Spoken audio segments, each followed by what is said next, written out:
Avis vascular center మన దేశంలోనే the best varicose vein hospital. Directors union ఈవిడింట్లోనే కదా ఆఫీసు. అవును. అప్పుడు అందరిని పిలిపించి ఆవిడ మాట్లాడింది. సో, ఆడియన్స్‌ని ఎంటర్‌టైన్ చేయటానికి ఏదో 'మంచివాడు' సినిమా చూడ్డానికొచ్చాను, 'ప్రేమనగర్' చూడ్డానికొచ్చాను. It's okay. కానీ 'దేవదాసు'ని ఎందుకు తీసుకురావాలి?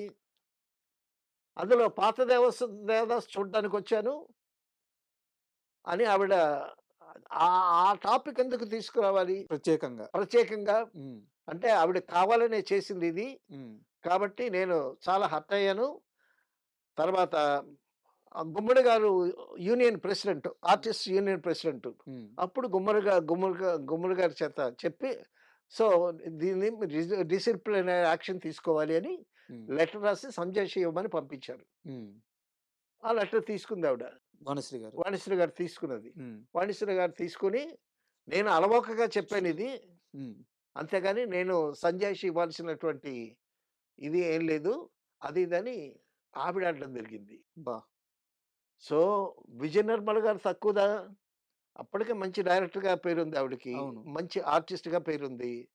తర్వాత వాణిశ్రీ అప్పటికి ఒక దశాబ్దం పైన ఎళ్తా ఉంది అవును. హీరోయిన్‌గా. అవును. అదే సో, 2 ఇద్దరు వీళ్ళు గూడా ఇద్దరు పెద్ద లెజెండ్సే. అవును. ఇద్దరు బిగుసుకున్నారు. అప్పుడు జగ్గయ్య గారొచ్చి హ్మ్. వాళ్ళిద్దరిని సర్దుబాటు చేసి, ఆ ప్రాబ్లమ్ సద్దుమణిగేలాగా ఆయన టేకప్ చేసి, ఆ ప్రాబ్లమ్‌ని వారించాడాయన జగ్గయ్య గారు. ఆ సమయానికి. వారించారు. హ్మ్. అయితే సద్దుమణిగిపోయింది. హ్మ్. సద్దుమణిగిపోయినా సరే, లోపల లోపల ఉంటుంది గదా! హ్మ్.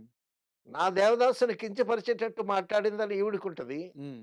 ఆవిడకేంటంటే నేను ఇంత హీరోయిన్‌ని నేను ఏదో అన్నాను అన్నంత మాత్రాన దాని మీద ఇంత యాక్షన్ తీసుకోవాలా?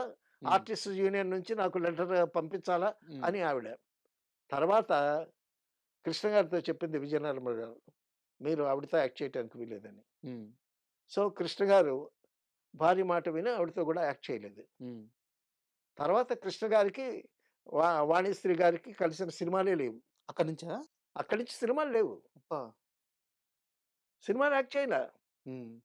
అది జయప్రదకి ఒక మంచి ఛాన్స్. జయప్రద నంబర్ ఆఫ్ సినిమాలు యాక్ట్ చేసింది హ్మ్. కృష్ణ గారితో. తర్వాత జయప్రద బాగా కృష్ణ గారితో ర్యాపో డెవలప్ చేసుకుంటుందని విజయ నిర్మల గారు వార్నింగ్ గూడా ఇచ్చింది. హ్మ్. Vijaya Nirmala garu she is a very tough lady. ఏ తేడా వచ్చినా సరే ఫైర్ బ్రాండ్ అంటామే. ఏ తేడా వచ్చినా ఊరుకోదు. సరే ఆవిడకి మహారాధ లాంటి రైటర్స్ వాళ్ళే భయపడతారు. హ్మ్. రైటర్స్ భలే భయపడతారు ఆవిడ దగ్గర. సో చాలా పర్ఫెక్ట్‌గా ఉంటదావిడ. కొంచెం కోపం ఎక్కువ. హ్మ్. సరే మళ్ళీ వాణిశ్రీతో యాక్ట్ చేసి, మళ్ళా ఎందుకు గొడవలని చెప్పి కృష్ణ గారు వాణిశ్రీతో కూడా యాక్ట్ చేయలే. సో, అది జయప్రదకి ప్లస్ పాయింట్ అయింది. నంబర్ ఆఫ్ పిక్చర్స్ యాక్ట్ చేసింది. So, okay. తర్వాత కొన్ని ఏళ్ళకి ఎక్కడన్నా కృష్ణ గారు, వాణిశ్రీ గారు కనిపించినా పలకరించుకోరు. అవునా? పలకరించుకోరు. ఆ! కృష్ణ గారు పని. ఎంతసేపు 3 షిఫ్టులు పని చేయడమే తప్పిస్తే, హ్మ్. ఇంక వేరే పట్టించుకునేవాడు కాదాయన. సో ఆయన అంత బిజీగా ఉండేవాడు. సో, ఎక్కడైనా కనిపించినా సరే పలకరించుకునేవాళ్ళు కాదు.